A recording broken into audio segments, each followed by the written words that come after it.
खरमास का महीना शुरू हो गया है और ऐसे में कुछ औरतें माता तुलसी की पूजा करते समय कुछ गलतियां कर देती हैं। तो आइए एक कथा के रूप में जानते हैं कि तुलसी माता खरमास के महीने में कैसे पूजी जाती है।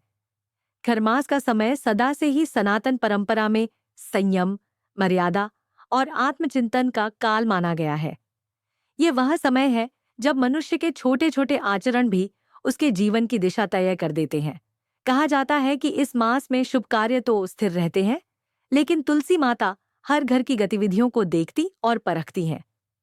इस महीने में तुलसी पूजा का बहुत ज्यादा महत्व होता है।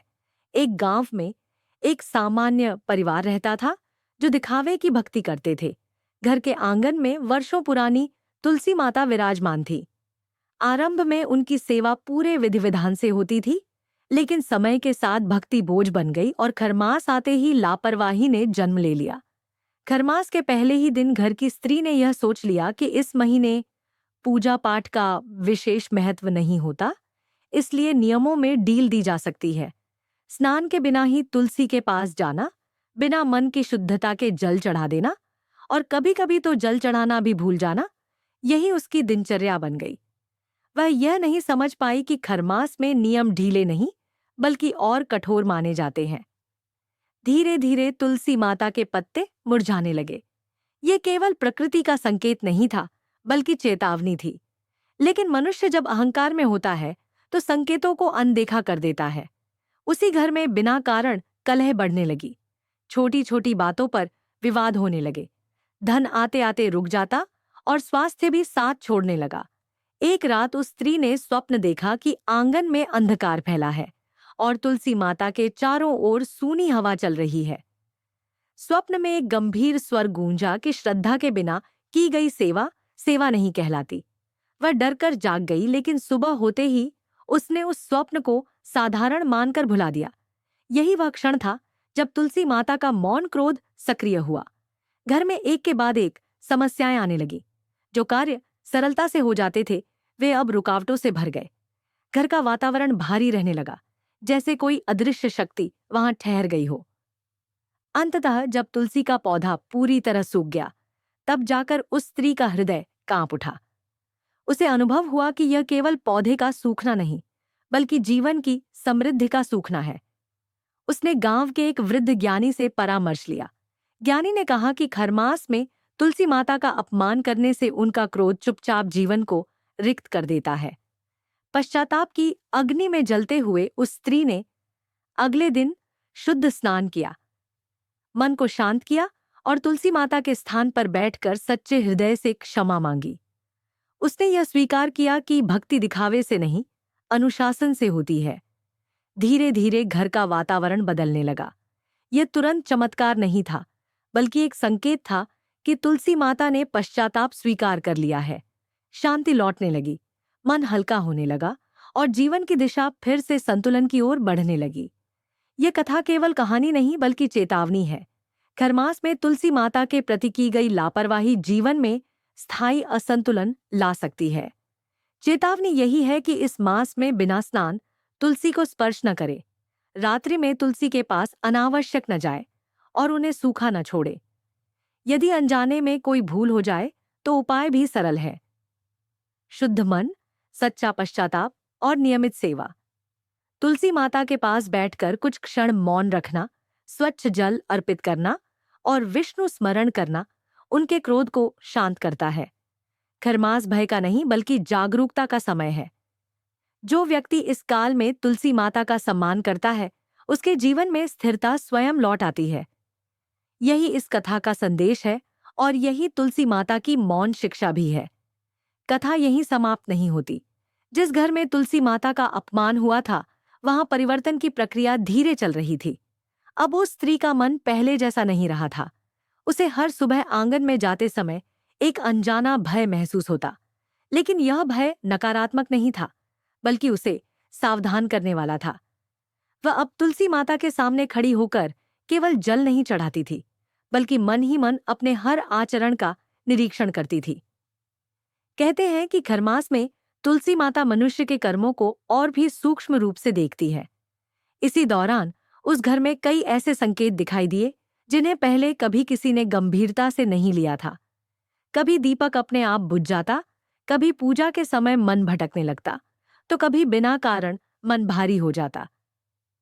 ये सब संकेत थे कि तुलसी माता का क्रोध पूरी तरह शांत तो हुआ है, लेकिन उनकी परीक्षा अभी जारी है। गांव के वृद्धों का कहना था कि जब तुलसी माता अप्रसन्न होती है तो वह सीधे दंड नहीं देती, बल्कि मनुष्य को उसके ही कर्मों का सामना कराती है। उसी घर में अब हर व्यक्ति को अपने व्यवहार में दोष दिखाई देने लगे। जो पति पहले क्रोधी था, उसे अब अपने शब्द कठोर लगने लगे। जो बच्चे पहले माता पिता की बात नहीं सुनते थे, वे अब मौन रहने लगे। यह परिवर्तन किसी भय से नहीं, बल्कि भीतर जगह आत्मबोध से आया था। एक दिन उस स्त्री ने निश्चय किया कि वह तुलसी माता की कथा स्वयं सुनेगी और सुनाएगी। खरमास की एक ठंडी सुबह वह तुलसी के पास बैठी और धीमी आवाज में विष्णु स्मरण करने लगी। उस दिन उसने अनुभव किया कि आंगन का वातावरण पहले से हल्का है। हवा में एक शांति थी जो पहले नहीं थी। यही वह क्षण था जब तुलसी माता का कोमल रूप प्रकट हुआ।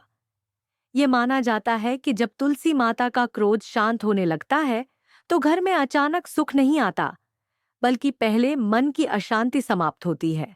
यही कारण था कि अब उस घर में झगड़े कम हो गए थे, रोगों की तीव्रता घटने लगी थी और धन की चिंता धीरे धीरे कम होने लगी थी। इसलिए शास्त्रों में कहा गया है कि खरमास में तुलसी माता के समीप नकारात्मक विचार लेकर न जाए। उनके सामने बैठकर दूसरों की निंदा करना, क्रोध में रहना या मन में छल रखना भी उनके अपमान के समान माना गया है।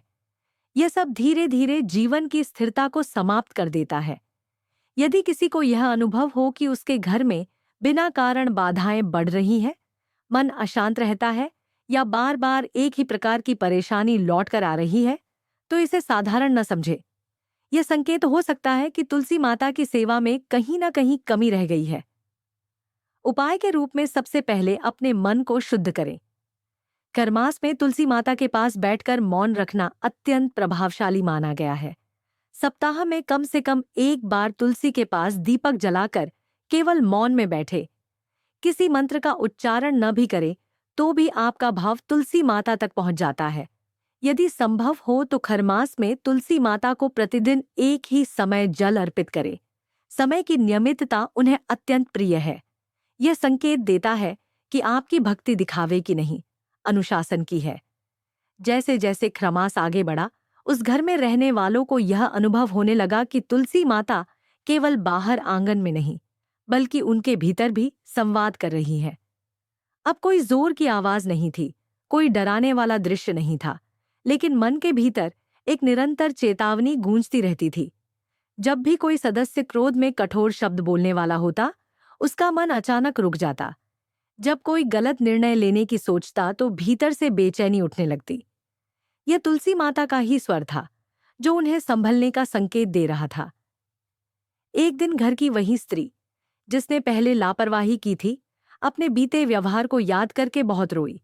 उसे स्मरण आया कि कैसे उसने खरमास को महत्वहीन समझ लिया था, कैसे उसने तुलसी माता को केवल एक पौधा मान लिया था। उस दिन उसने तुलसी के सामने बैठकर स्वीकार किया कि असली गलती अज्ञान नहीं, बल्कि अहंकार था। यही स्वीकारोक्ति उसके जीवन का सबसे बड़ा मोड़ बन गई। कहते हैं, जब तुलसी माता को सच्चा पश्चाताप दिखाई देता है तो वह कठोर नहीं रहती, लेकिन उनकी कृपा भी तुरंत धन या सुख के रूप में नहीं आती। पहले वह मनुष्य के मन को स्थिर करती है ताकि वह आगे कोई भूल न करे। उसी घर में अब सभी लोग खरमास की मर्यादा समझने लगे थे। उन्होंने यह जाना कि यह मांस रोग का नहीं, बल्कि सुधार का समय है। अब उपायों का समय आता है जो हर उस व्यक्ति के लिए आवश्यक है जिसने कभी न कभी खरमास में तुलसी माता के प्रति लापरवाही की हो। सबसे पहला उपाय है मौन। सप्ताह में कम से कम एक दिन तुलसी माता के पास बैठकर कुछ क्षण बिना किसी शब्द के बिताना। यह मौन उनके क्रोध को शांत करने का सबसे सरल मार्ग माना गया है। दूसरा उपाय है नियमितता। खरमास में तुलसी माता को प्रतिदिन एक ही समय पर जल अर्पित करना, चाहे वह जल बहुत कम मात्रा में ही क्यों ना हो। यह दर्शाता है कि आपकी भक्ति परिस्थिति पर नहीं, संकल्प पर आधारित है। तीसरा उपाय है क्षमा याचना। तुलसी माता के सामने यह स्वीकार करना कि हमसे भूल हुई है, बिना तर्क दिए, बिना स्वयं को सही ठहराए, यही भाव उन्हें सबसे अधिक प्रिय होता है। इस घर की कथा यहीं से एक उदाहरण बन गई। गांव के अन्य लोग भी इससे सीख लेने लगे। जिन्होंने क्रमास को केवल निषेध का समय समझा था, उन्होंने अब इसे आत्मशुद्धि का अवसर मानना शुरू किया। आशा करती हूँ आज की यह जानकारी आपको पसंद आएगी।